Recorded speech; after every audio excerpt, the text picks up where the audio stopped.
देखिए, इस बिल के इंट्रोडक्शन से पहले हमने रूल 72 के तहत स्पीकर को हमने एक नोटिस भिजाया था कि हम इस बिल के इंट्रोडक्शन के खिलाफ हैं, राइट। और हमारा मानना यह है कि ये जो बिल है आर्टिकल 14, 15 और 25 का इसके प्रिंसिपल्स का वायलेशन करता है। ये बिल बेसिक स्ट्रक्चर जो संविधान का उसका वायलेशन करता है और खासतौर से जुडिशियल इंडिपेंडेंस का और सेपरेशन ऑफ पावर्स का ही वायलेशन करता है।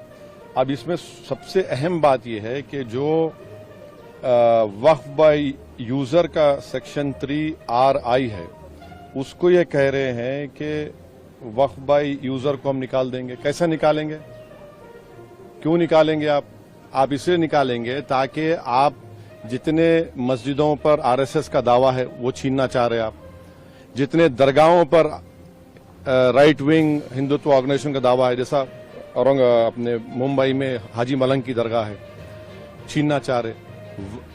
वक्फ बाय यूजर का आप निकाल कर बोल रहे हैं कि डॉक्यूमेंटेशन लेकर, भाई 400 साल का डॉक्यूमेंटेशन रेवेन्यू से नहीं निकलेगा तो क्या करेंगे? आप दे देंगे क्या? चेंज कर देंगे? ये एक सबसे बड़ा डेंजरस उसमें सेक्शन है। दूसरा, उसमें वक्फ अल औलाद का क्लॉज 4 का है। देखिए, भारत में जो कानून है ना, वो किसी को रोकता नहीं है कि वो अपनी प्रॉपर्टी को विल के जरिए डिस्पोज करे या किसी को गिफ्ट दे। तो वही कोई मुसलमान अगर अपनी औलाद के लिए ऑफ कर रहा है तो इनके पेट में दर्द क्यों हो रहा है?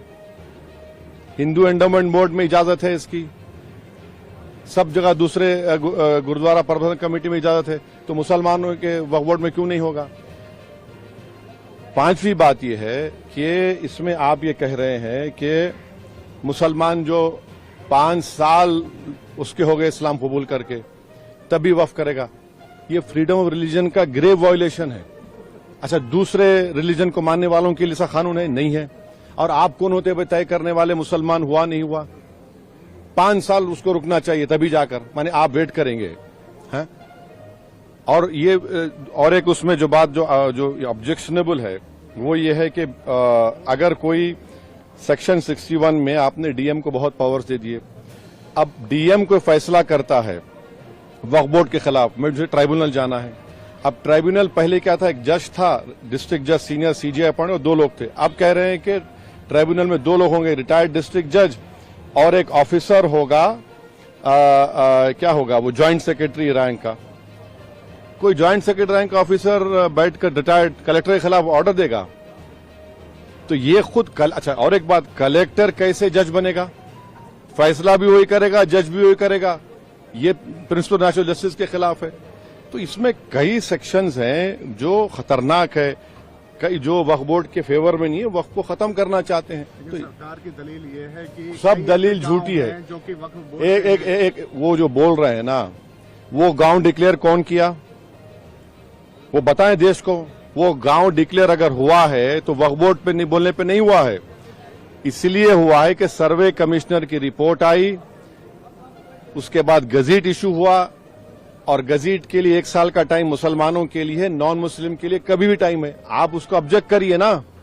हैदराबाद में भी ऐसे के प्रॉपर्टीज थे जिनको गजीट के बाद भी कोर्ट ने ओवररूल किया। आप मिसालें दे रहे हैं। सुनेरी बाग की मस्जिद का अगर डॉक्यूमेंटेशन लाओ, कहां से लाएंगे बताइए? मेरे पास तो मंत्र शंतर नहीं है कि 200 साल पुराने के मरने वालों की रूहों को बुलाकर मंत्री जी के पास ले जाऊं कि देखो ये रूह है, और ये कह रही कि वक्फ है। ये क्या बात कर रहे हैं? तो ये लेजिस्लेशन नहीं है वक्फ को बुलडोज करके खत्म करने का, मुसलमान इजाजत लूटने का है। को गया है, आप लोग विरोध कर रहे थे, आपको लगता है कि जेपीसी से ये अभी इतना जल्दी बोलना गलत होगा। जेपीसी का भी स्पीकर साहब उसको बनाएंगे, क्या होगा देखते हैं।